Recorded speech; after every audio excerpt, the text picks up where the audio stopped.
On November 10th, 2025, the very heart of India's capital was just shattered by a massive explosion.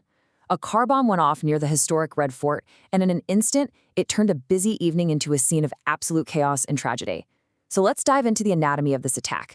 We're going to piece together what happened, how investigators responded, and what this all tells us about the changing face of terror. To really get a sense of the scale of this, you have to start with the sheer horror on the ground. One eyewitness said it felt like an earthquake, body parts were everywhere. I mean, that's just a horrifying image. The blast reportedly ripped through the air for several hundred meters, just a deafening boom that marked this moment of unbelievable violence. And then, of course, there's the human cost, which was immediate and just devastating.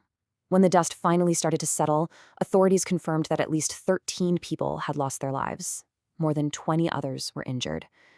For so many people, a totally normal evening was just gone, shattered by this one single act. So how did this all go down? I mean, how did this catastrophic event actually unfold? Well, to really understand the attack, we need to look at the timeline, which reveals a story that actually kicked off the day before the explosion. Okay, now this is where the sequence of events gets really critical. On November 9th, the day before, police in Faridabad, that's a city right next to Delhi, they raid a house and find this huge stash of explosives. Then, the very next day, a Hyundai i20 pulls into a parking lot near the Red Fort at 3:19 in the afternoon. It just sits there for over 3 hours before driving out and then exploding at a traffic light just a few minutes later at 6:52 p.m. That timing is so important.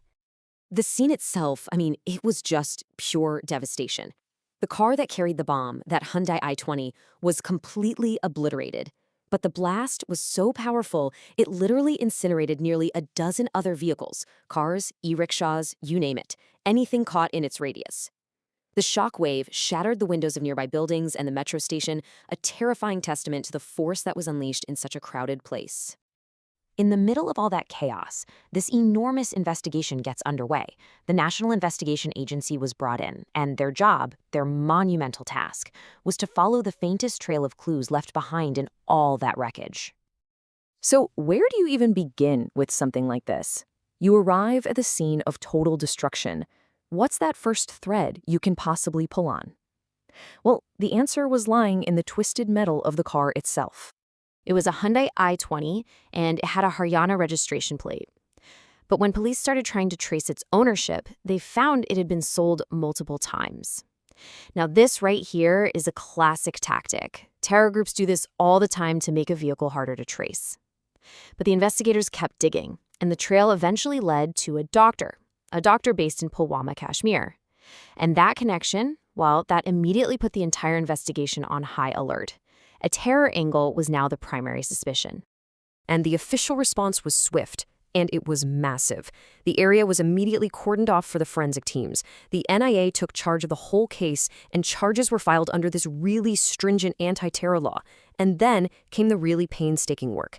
Investigators started analyzing footage from over 230 CCTV cameras to piece together, frame by frame, that car's final journey through the city. Now, let's talk about the weapon itself. Because what made this car a bomb wasn't some sophisticated military-grade explosive. No, it was something far more common, and, honestly, in some ways, far more frightening. Investigators pretty quickly suspected the use of something called ANFO. It stands for ammonium nitrate fuel oil. And it's basically an industrial explosive made from two incredibly common things: ammonium nitrate, which is a key ingredient in regular farm fertilizer, and just plain old fuel oil, like diesel.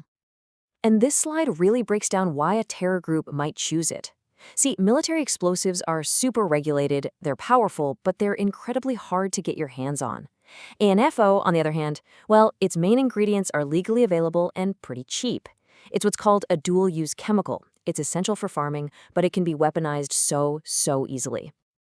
Now remember that police raid in Faridabad the day before the blast? This is what they found. Nearly 2,900 kilograms of explosives and bomb-making materials, including a massive amount of ammonium nitrate.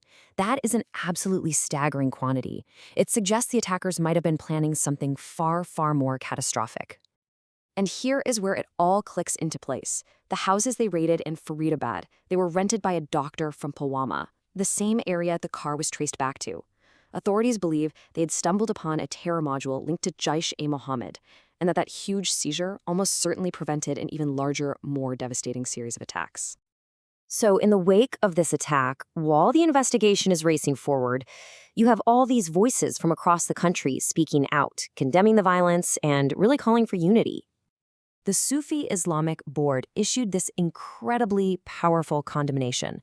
The president, Mansour Khan, he called the attack a heinous crime against humanity, and he stated very clearly that terrorism has no religion, and those who perpetrate such senseless killings are enemies of humanity. The board's general secretary, Syed Waris Ali, he doubled down on this. He explained that Sufism is based on this principle of peace with all. He reminded everyone that the names for God in Islam are overwhelmingly about compassion and mercy, and that not a single one stands for force or violence. It was a really crucial message in a moment of so much grief and anger. And to really understand the shock this sent through the capital, you have to remember the context. This was the first major terror attack in Delhi in 13 years.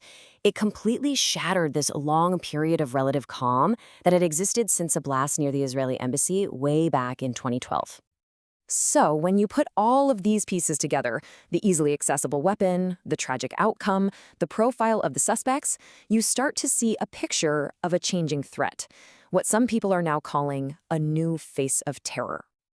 And this is the term investigators are using, white-collar radicalization.